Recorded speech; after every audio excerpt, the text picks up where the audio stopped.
Dear Diary, welcome to the first content-based episode of A Girl's Guide to Life, a digital diary podcast. Today we will discuss gender bias and double standards, more specifically, gender bias in fan spaces. This episode will cover an array of things. I'll be defining the patriarchy, how it enables these systems of oppression, and first I will define these terms so that we have an understanding and we're able to make good conversation out of it, and tie it to our own life experiences. After we get a grasp on the concept, I will bring in some real life scenarios and submissions to kind of talk about these terms in context. So sit back, grab a drink, your favorite snack, because today we will be talking about patriarchy.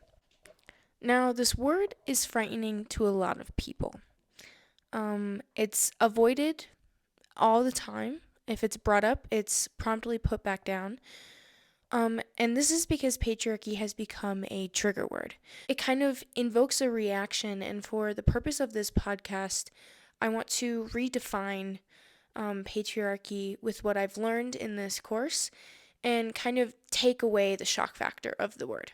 In this portion of this podcast, I'm going to be referencing some definitions, and to refrain from misquoting, I'm going to be looking over to the side here to read off of my script, again, just to avoid misquoting. Now, to start, patriarchy is not a person. It's not even a group of people. It's a system. Think of it as a cog in the machine of society. It helps society function, but it is oppressive. And because we are functioning in society and we're functioning within the patriarchy, we enable it to keep going. Alan G. Johnson has a really good piece called Patriarchy, the System. And in this he says, quote, "Patriarchy is a kind of society organized around certain kinds of social relationships and ideas." This is a quote from the same piece, Patriarchy, the System. "A lot of people hear men whenever someone says patriarchy. So that criticism of gender oppression is taken to mean all men, each and every one of them, are oppressive people." And if we keep reading Johnson's piece, he explains how patriarchy means more than just all men. He explains how patriarchy, again, is a system shaped around what is expected in society. This is a quote from Johnson as well. He says, "Patriarchal culture includes ideas about the nature of things, including men, women, and humanity, with manhood and masculinity most closely associated with being human, and womanhood and femininity regulated to the marginal position of the other." Now, if we use the definition of patriarchy as a system, we can see how societal culture kind of perpetuates the experience of gender bias and double standards. We can also see how stereotypes and social norms dictate how we function every single day. A patriarchal society allows the separate and calculated treatment of a gender binary and the separation between what's deemed man and woman. Because I'll be throwing around the words gender bias a lot today, I should define them. Gender bias is assuming one gender is superior to others. This leads to, of course, the negative treatment of those inferior genders. In our patriarchal society, women and non-conforming individuals and everyone who isn't societally accepted as a man is inferior. Now, because of gender bias, we find ourselves in instances of double standards. A double standard is when one thing is accepted for one group and not the other. Now, to demonstrate this, I want to focus it into an area that we can hopefully all relate to. So I'm going to be talking about gender bias and double standards and the patriarchy in fan spaces. This includes fandoms of all kinds. And I feel like I can talk about this because I've hopped on and off a lot of bandwagons, but I have always kind of remained passionate about a lot of things. And what I've noticed the most is the stereotypes around femme fans and the double standards that, of course, coincide. And in terms of gender bias, there's a clear divide solely based on the gender and the expectations of being a fan. Now, in my experience, and what I've gathered many other people's experience, we've seen the mistreatment of femme individuals in these spaces. It's undeniable. Most fandoms, even if they aren't trying to be male-dominated, are. So, sports, sci fi movies, shows, music, hobbies, anything. But outside these fandoms, of course, lies the system of the patriarchy, which subjects even femme dominated um, spaces to be, controlled by the patriarchy. I feel like there's this expectation that male identifying fans are more genuine or real, and their femme counterparts are not. Take, for example, you're wearing a band tee. I wear a lot of band tees. The Grateful Dead, the Ramones. I don't own a Ramones shirt, but I want one.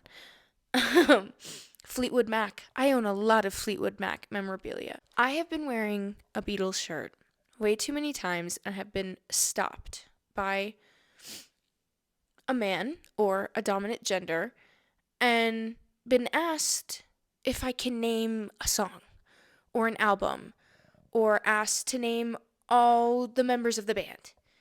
And there's this expectation for me, even as a femme identifying individual, that I should know everything about this thing, even though in this situation that they've created, they are dominant. They have to prove that they are dominant, so they're questioning us. And we're expected to know these things because if we're not on their level, we should not be in the space at all. I think this is pushed by the society we function in. These dominant genders and dominant people think that we either have to live up to them or we shouldn't be there at all.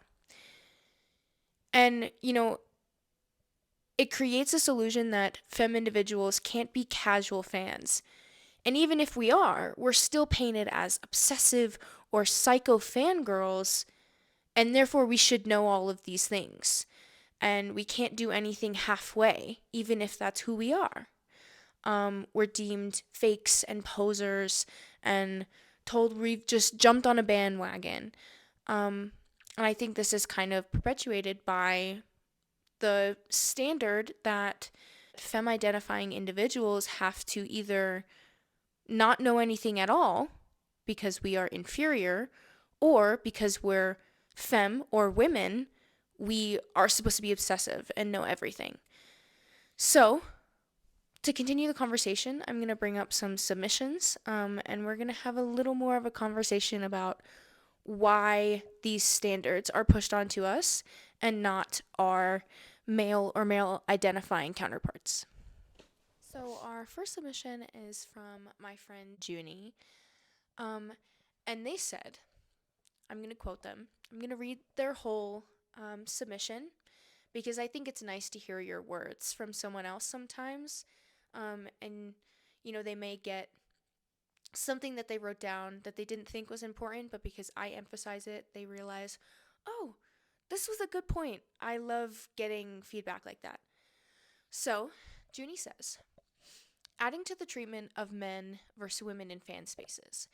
Ever since I was a kid, I've been afraid to like certain things because I didn't want to be perceived as that stereotypical teenage girl that's perceived in media. For example, when I was 11 or 12, I was utterly humiliated by the idea of reading Twilight because I refused to be what I had known as a stereotypical teenage girl. I think a lot of new teens are kind of going through what I went through, where I was ashamed to show interest in stereotypical teenage girl interest, while my male counterparts were basically free to have interest in whatever they wanted. As girls and femmes, I feel like we're more guilt tripped and feel more shame for expressing our interests. Junie, you kind of hit the nail on the head. That was perfectly worded. I think we are definitely guilt tripped and feel more shame about expressing our interests. I feel like it also comes with, we know we're going to get backlash no matter what we say, whether it's good or bad about this thing that we're consuming, the media we're consuming, because we're perceived as stereotypical teenage girls or obsessive. We can't voice our interests like our male counterparts can because they're allowed to hold space, they're allowed to speak up, but because of the way we are inferior in society, we don't get to hold that same space. And I think that was a really good point to bring up that I didn't even hit. That, we feel humiliated just by the idea of being perceived as this. So, Junie, thank you so much for your submission because that was perfect.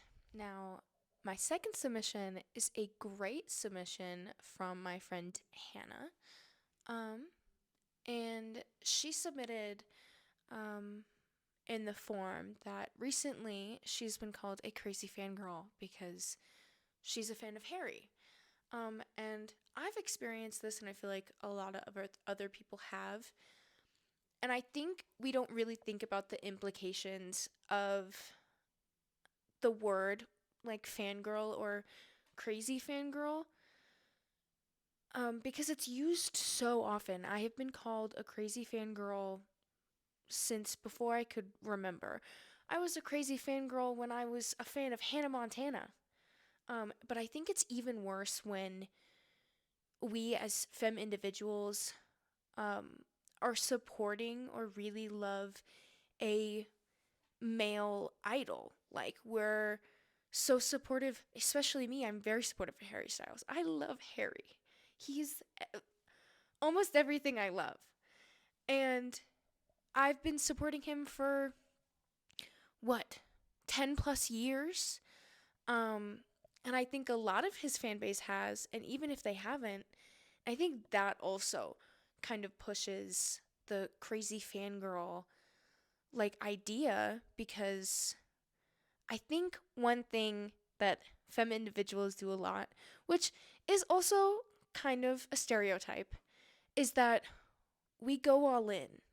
Like, I have been, most of the things that I've been a fan of, I've been a fan of for years.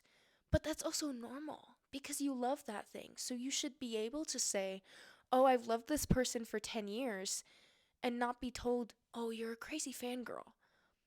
But because being obsessive and like boy crazy and everything is given to us by the patriarchy and society, those are the things that they automatically tie to us when we say we're a fan of something. And I think a few more people had submissions like this. Let me check. So I have another submission. Some of these may be similar, but I want to read all of them that pertain to the fan space conversation because I think they're really important. Now, this is from our friend Grace. She says, I feel like a majority of things I experience happen daily and may not seem significant to most in the grand scheme of things. However, they are things that can really gnaw at a person. For the fangirl life specifically, it is almost never ending. Whether it's been news stories, family members, random strangers on the internet, there is always a comment noting how insane and crazy fangirls are. If I go to multiple concerts of the same performer, I'm wasting my money because it's just the same show over and over again. Yet others will go to sports game and watch the same sport continuously and they never receive any negative commentary. I try to never let the comments stop me from doing what I love and meeting so many friends through it all. I'm so grateful of all the experience I have had and all the amazing people I have met. Now, Grace also brought up a really good point about femme individuals being perceived as crazy or they're wasting their time and like what they're doing is weird, even though the other side of it is doing the same thing but maybe in just a slightly different font. They're going to sports games or watching movies over and over and over again and spending the money in the same way we are, but because we're doing it in a crazy fangirl way, it's a waste of time and it's not worth it. And I love that you drew I love that Grace drew the line between, like concerts and sporting events because they are essentially the same thing over and over. But again, just for a different demographic. So I think pointing out that that's a good double standard. Not a good double standard. Let me rephrase. That's a good example of a double standard. How it's societally acceptable and like great for men to go, or men identifying individuals to go support their teams and, you know, like support the people they love. But if femme individuals do it multiple times, it's not accepted as it is for the dominant demographic. So I think that was, again, a really good submission. Hey guys, I love y'all. Y'all are doing great. Thank you for adding to the conversation. Um, let's go to our next submission. So this is a submission from my friend Rav, and they brought up a great concept. So they said, quote, the he or she's not gonna fuck you regarding the artist comments when you're dressing up for concerts.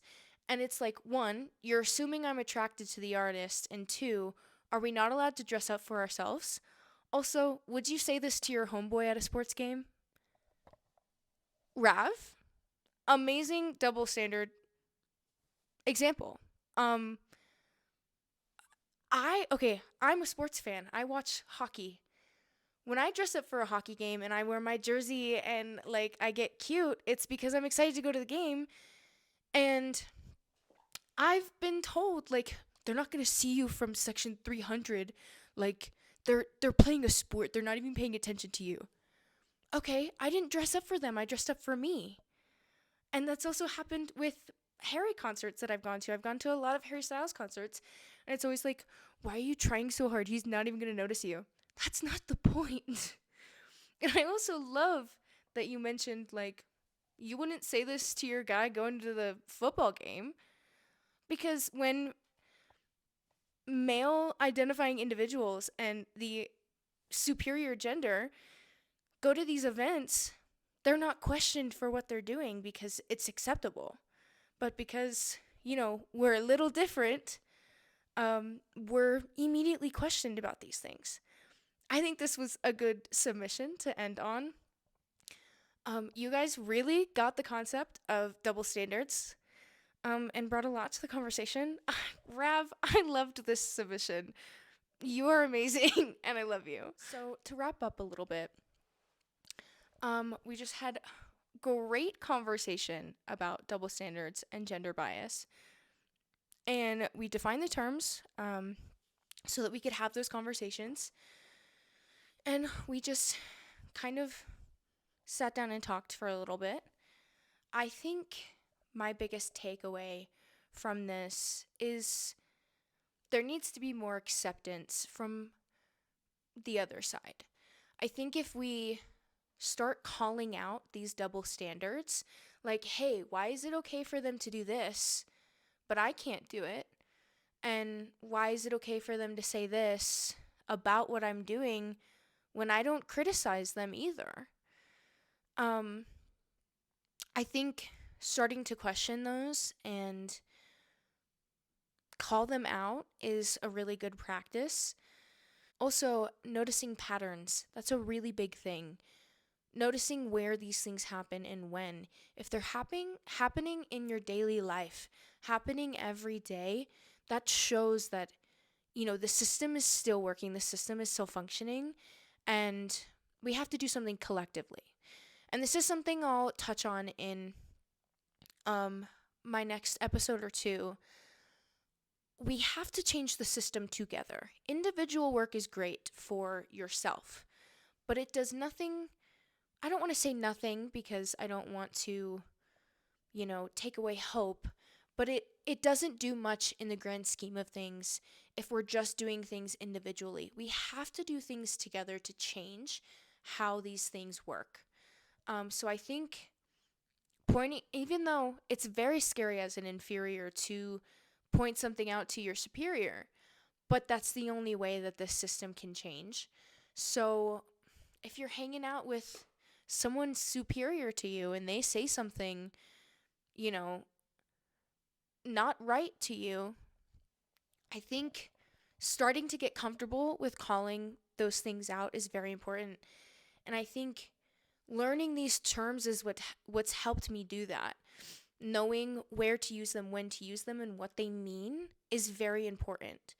Like, I used to use the term patriarchy to refer to men. But now I know that that is not true. That's not real. The patriarchy is our society and the system that we let control it. And so I hope that you are able to use these terms and these experiences. Maybe you heard someone say something that was like, oh, damn, yeah, that's true. That's right. That happens all the time. I hope you were able to connect to those. Yeah, I hope this was a good conversation. I hope to see your comments and questions. Thank you so much for joining. I had a lot of fun this episode. It was much better than my first one. The first one was really hard because it was hard to be conversational, but I think we got it now. I think the submissions are a great ad. So again, thank you for everyone who submitted a submission. They were great. They added tremendously to the conversation. So again, thank you. Bit of a disclaimer here at the end. I've been having a lot of trouble with recording, and so I've had to kind of move over to the video format because audio and the platform that I was using just isn't working. So I've kind of switched to more of a visual diary podcast. But I'm here, so that's good. Also, I'm a little behind on recording episodes, especially in project terms. This is due in a little bit. So these will be posted rapid fire. It will be one after the other. But I hope that doesn't take away from the experience of sitting down and hearing these things. Again, I thank you for joining. I hope to see you back. Remember, in the meantime, don't be a stranger, and I will see you next time.